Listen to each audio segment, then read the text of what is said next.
وان خفتم شقاق بينهما فابعثوا حكما من اهله وحكما من اهلها. طب الحكمين دول لو راحوا بنية الاصلاح اجرهم ايه عند الله؟ قال لك له بكل خطوة خطاها وكلمة قالها عبادة سنة قام ليلها وصام نهارها.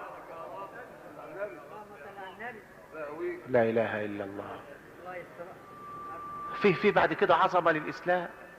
الاسلام بيوحد، يجمع ولا يفرق، يصون ولا يبدل، بيجمع الشمل، بيجمع الشمل.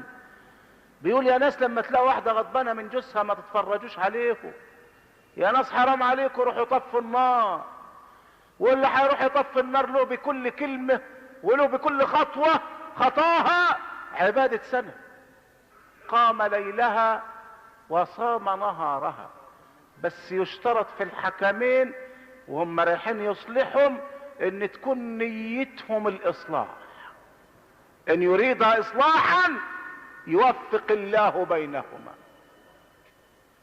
يعني مش يروح واول ما يدخل عشان يصلح البنت الغضبانه من جثه، البنت مالها يا حاج اسماعيل؟ يقول له والله الواد مغلب.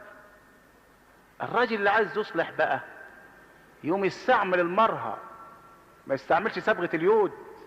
اللي عايز يصلح قول له بالعكس، الراجل ده بيعزكم وبيغلي اللحم، خاف عليك، بيحترمك. يا شيخ ده انا كنت قاعد معاه النهارده اهو وكان بيشكر فيك وبيقول ده نسب غالي. انت لا قعدت معاه ولا قال نسب غالي ولا غيره. اكذب في الحته دي على كيفك، يعني على ضمانتي انا. امزح زي ما انت عايز، في الخير قول قول، لان الكذب في الحته دي بقى لك عليه اجر وانا المسؤول.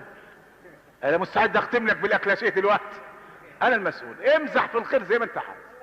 الراجل بيحبكم بيحترمكم بيقول النسب غالي. ده المجتمع الاسلامي، ان يكون فيه لجنه مصالحات، مش في الاتحاد الاشتراكي والعياذ بالله، لا، لجنه مصالحات في المساجد في بيوت الله. مش واحد مراته تغضب وسايبه له 6 عيال الجيران يتفرجوا، واللي يروح يزور البيت يقول لها اوعك تروحي له، ده انا شفته ماشي مع واحده غيرك، ولا شافت ولا عملت، وتري عينها ما لم ترى. ولذلك ربنا قال ايه؟ ان يريد اصلاحا يوفق الله بينهما ان الله كان عليما خبيرا. اسأل الله ان يوفق بيننا، اسأل الله ان يصلح حالنا، ان يبعد الشيطان من بيوتنا، ان يهدي اولادنا ويبارك لنا في ارزاقنا